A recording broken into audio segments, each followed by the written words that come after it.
আসসালামু আলাইকুম আমার প্রিয় শিক্ষার্থীরা, কেমন আছেন? আশা করি সবাই ভালো আছে। আমিও আল্লাহর রহমতে অনেক ভালো আছি।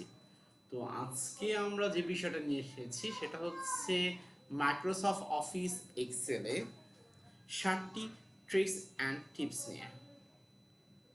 তো আপনারা দেখতে পাচ্ছেন আমি ডিসপ্লেতে একটা জিনিস সাজিয়ে রেখেছি পূর্বে থেকেই।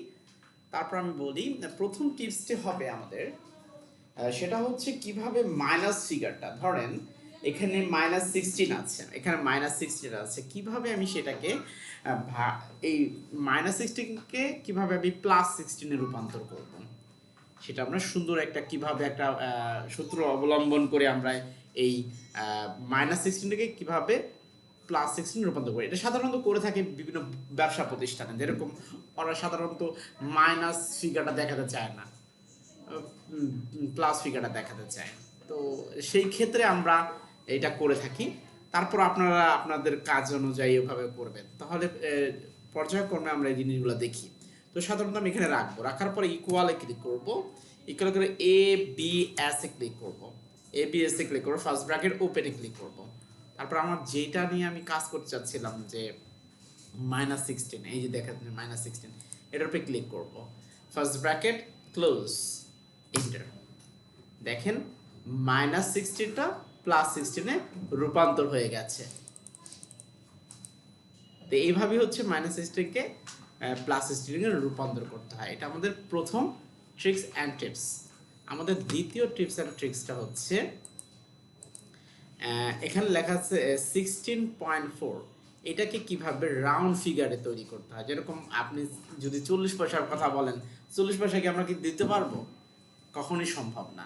তো সেটাকে কিভাবে, কারণ আমি যদি বিজনেস করি, আমি 40 পয়সা কখনই ওই ব্যক্তিকে দিব না, আমার কাছে থাকলেও আমি দিব না। চেষ্টা করবো যে আমি রাউন্ড ফিগারটা কিভাবে দিতে পারি সেভাবে। তো সেই বিষয়টা রেখে আমরা দ্বিতীয় আমাদের ট্রিক্স অ্যান্ড টিপসটা বোঝার চেষ্টা করব। প্রথমে আমরা রাখবো কোন একটা সেলে ইকুয়াল, লিখবো INT, ফার্স্ট ব্র্যাকেট ওপেন, তারপরে যেটা নাকি আমরা কাজ করতেছি, যেটাকে 16.4 এর উপরে চাচ্ছি, সেটার উপরে ক্লিক করবো, ফার্স্ট ব্র্যাকেট ক্লোজ, এন্টার। দেখেন 16.4 এটাকে রাউন্ড ফিগার করে দিয়েছে। তো এইভাবেই কোন একটা দশমিকের পরে কোনো সংখ্যাকে রাউন্ড ফিগার তৈরি করতে হয়। তারপরে আমাদের ট্রিক্স নাম্বার হচ্ছে 3।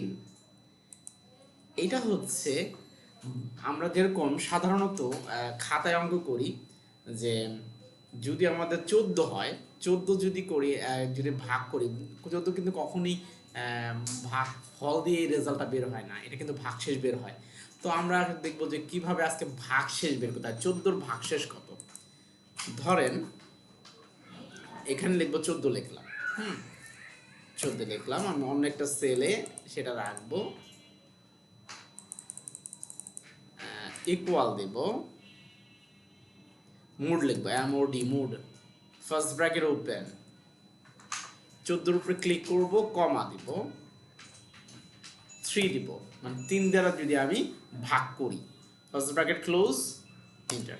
দেখেন 2, 3 একে 3, 3 দুগুণে 6, 3 থেকে 9, 3 4 12, তাহলে 4 আসবে লোক আপনার ভাগশেষ, ভাগফল, আর ভাগশেষ আসবে এই যে 2।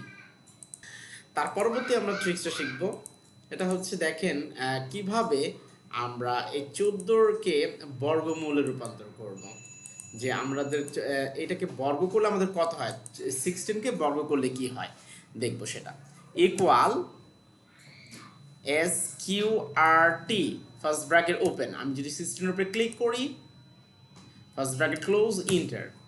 মানে আমি এটা বুঝাতে চাচ্ছি, যেরকম বর্গ করে না, যেরকম 4 4 আর 16, মানে 4-এর উপরে যদি বর্গ হইতো, 2 হইতো, স্কোয়ার হইতো, তাহলে কি হইতো, 4 4 আর 16 হইতো না। তো 4-এর বেস কত, 16-এর বেস কত, 4, এইটা। তারপর হচ্ছে আমরা পরবর্তী যেই ট্রিক্সটা, সেটা হচ্ছে 5 নাম্বার ট্রিক্স। সেটা দিয়ে আমরা কিভাবে পাওয়ার বের করব। ধরেন 4-এর উপরে আমি যদি স্কোয়ার দিই, সেটা বর্গমূলে কি বের হবে। ধরেন ইকুয়াল পাওয়ার লিখবো, POWER, পাওয়ার, ফার্স্ট ব্র্যাকেট ওপেন, আমি লিখবো 4, কমা 2 ফার্স্ট ব্র্যাকেট ক্লোজ। যদি 4 এর উপরে যদি 2 দিতে চাই তাহলে আমার কত আসতেছে 16, 4 4 16।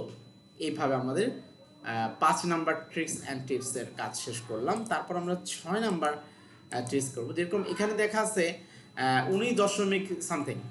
তো দেখে আমরা সাধারণত এখানে এই যে 7-এর পরে যেগুলো আছে, 7-এর পরে 8 9 কমা 1 এগুলো আমরা রাখতে চাচ্ছি না। আমরা শুধু চাচ্ছি 19.7 রাখতে। এখনো কিছু বাঁচাতে চাই, যেরকম ইকুয়াল রাউন্ড আর ইউ and round first bracket open, এটার উপরে ক্লিক করব, কমা 1, এটা কোনো সূত্রের 1 ফার্স্ট ব্র্যাকেট ক্লোজ ইন্টার। আমরা হতেছে 7 নাম্বার ট্রিক্সটা শিখবো, সেটা হচ্ছে কিভাবে র্যাঙ্ক করা যায়। সো র্যাঙ্কটা কীভাবে করবো, ধরেন এখানে কতগুলো সংখ্যা আছে 75 72 85 86 70 71। এখানকার ভিতরে সর্বোচ্চ কে, মানে সর্বোচ্চ যে তাকে র্যাঙ্ক হবে 1 হবে, তারপরে যেটা সে হবে, মানে যেরকম এটা এক র্যাঙ্ক হবে আমরা যেটা দেখতে পাচ্ছি, তারপরে পরে কে র্যাঙ্ক 2 হবে, তারপরে পরের র্যাঙ্ক কী হবে সেটা আমরা দেখব। তাহলে আমরা একটু করে দেখি। Equal rank first rank first bracket open, প্রথম এটার উপরে ক্লিক করবো, তারপর কমা দিব, তারপরে পুরো যে সেল যে যতগুলো র্যাঙ্ক আমরা করতে চাই পুরোটা সিলেক্ট করব। সিলেক্ট করার পরে ফার্স্ট ব্র্যাকেট ক্লোজ করব, ইন্টার দেব। দেখেন 72 র্যাঙ্ক নাম্বার 2। এই দেখেন 85 আমি বলছিলাম র্যাঙ্ক নাম্বার 1, মানে 70-এর উপরে যেই কাজগুলো করবো সেটা 2 হয়ে যাচ্ছে, তার পরবর্তী 60-এর উপরে 3 হয়ে যাচ্ছে, তারপর হচ্ছে এই যে 70-এর উপরে যা আছে সব 1 র্যাঙ্ক, তারপর হচ্ছে 80, হ্যাঁ এটাও 1 র্যাঙ্ক। এর মাধ্যমে হচ্ছে কীভাবে র্যাঙ্ক তৈরি করা যায় সেটা আমরা শিখবো। আপনাদের অসংখ্য ধন্যবাদ মনোযোগ সহকারে ক্লাসটি দেখার জন্য। তারপর যদি কোনো কোশ্চেন থাকে বা কোয়ারি থাকে আমাকে জানাতে পারেন। ধন্যবাদ, ভালো থাকবেন।